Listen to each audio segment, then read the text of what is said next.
전설천하TV 클릭해 주셔서 감사합니다. 건강하고 행복한 하루 되세요. 이야기 시작하겠습니다.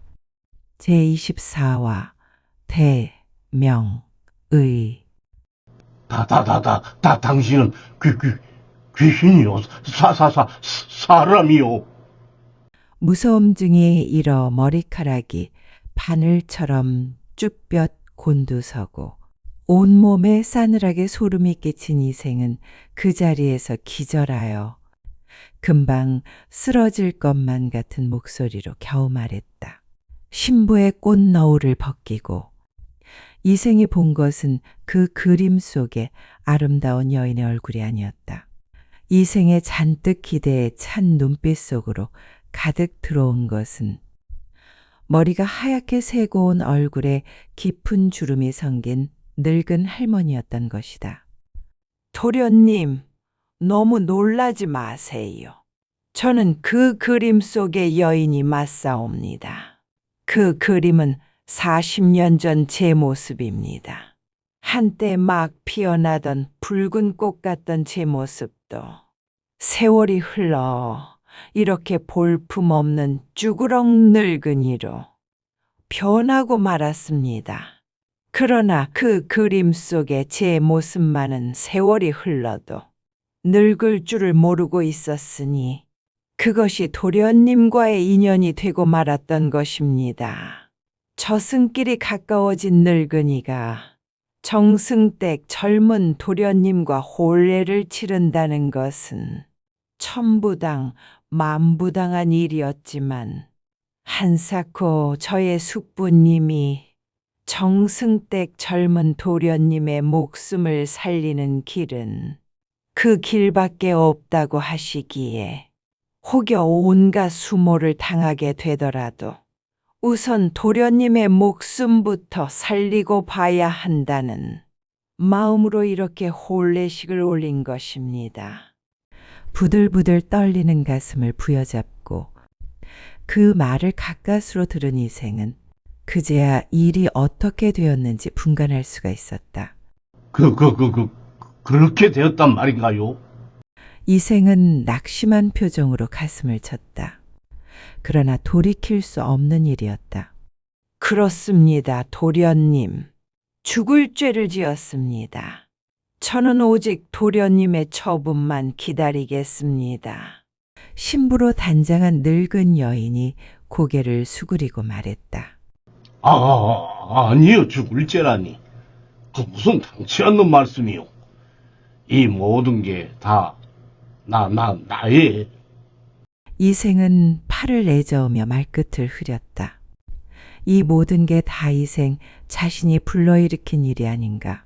한철 피었다 사라지는 꽃의 아름다운 찰나의 자태에만 온갖 정신이 팔려 상사의 병으로 몸져 누워 구말리 까마득한 날들이 남아있는 새파란 젊은이가 목숨까지 버리려 했으니 이 얼마나 창피할 노릇인가. 더구나 고난과 역경이 파도처럼 밀어닥친다는 멀고 먼 인생길을 함께 살아가야 할 배필을 정신을 바짝 차리고 구해야 함에도 불구하고 한갓 색깔의 조합뿐인 껍데기에 불과한 한 번도 만나본 적 없는 그림 속 여인의 외양에만 마음이 팔려 내면의 실상은 아무것도 파악해 알지 못하는 상황에서 전혀 그 내면의 실상은 알려고도 하지 않고 덜컥 평생을 함께 하겠다고 혼례까지 치렀으니 이 얼마나 우스운 일인가 말이다. 이생은 부끄러워 고개를 들 수가 없었다.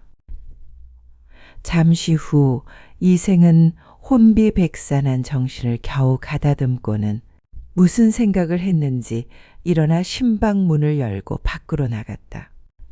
신방 밖에는 이미 이생의 비명을 듣고 달려온 이정승과 안악들이 혹시 서투른 신랑 신부가 첫날 밤을 무리하게 치르려다 무슨 일이 일어난 것은 아닌가 하고 걱정을 하며 불안한 마음으로 서성거리고 있었다. 그런데 불쑥 이생이 신방문을 열고 나오자 꿀먹은 벙어리처럼 멍하니 바라만 볼 뿐이었다.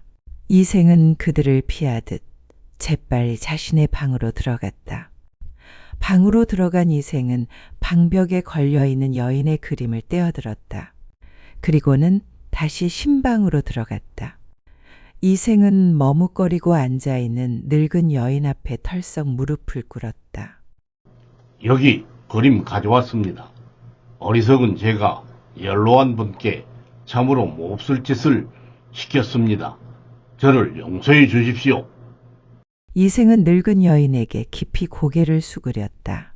인생사, 생로병사의 엄연한 실상과 함께 사물의 외향이 그 내면의 실상과는 얼마나 큰 차이가 있을 수 있는가를 이생은 새삼 가슴 깊이 깨달아 느끼고 있었던 것이다. 허허, 이런 일국의 정성 나리의 도령께서 대망신을 당했네 그려. 관상쟁이의 이야기를 듣고 침술가가 말했다. 그렇지.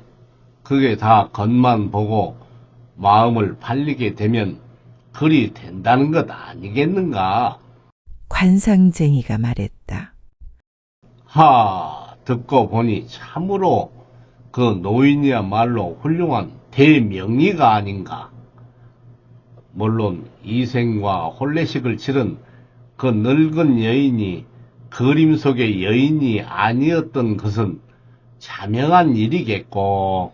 지관이 입을 떡 벌리고 찬탄하며 혀를 내두르며 말했다.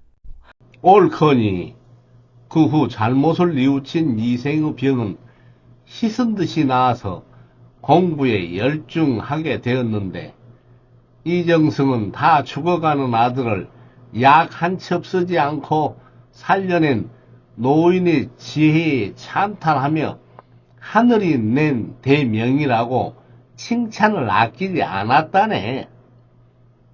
그리고 약속한 대로 자신의 재산 절반을 줄 수밖에 없었다네. 이정승의 재산을 받은 노인은 가난한 이웃들에게 그것을 골고루 나누어 주었다는 이야기일세. 관상쟁이가 말했다. 참으로 뜻깊은 이야기일세. 인간의 재주라는 것이 결국 삶을 깊이 있게 바라보는 지혜와 만났을 때라야 죽을 생명도 살려내는 참된 재주가 나온다는 것 아니겠는가? 침술가가 말했다. 그렇지. 소인배들은 쉬 도달할 수 없는 그 어떤 경지가 아니겠는가? 관상쟁이가 헛기침을 하며 말했다. 그러고 보면 세 사람 또한 그러한 연유로 세상 속으로 이렇게 길을 나선 것이 아닌가. 제 각기 가진 재주를 필요한 사람을 만나 아낌없이 펼쳐 보이며 또 다른 어떤 경지를 깨달아 더듬는 것.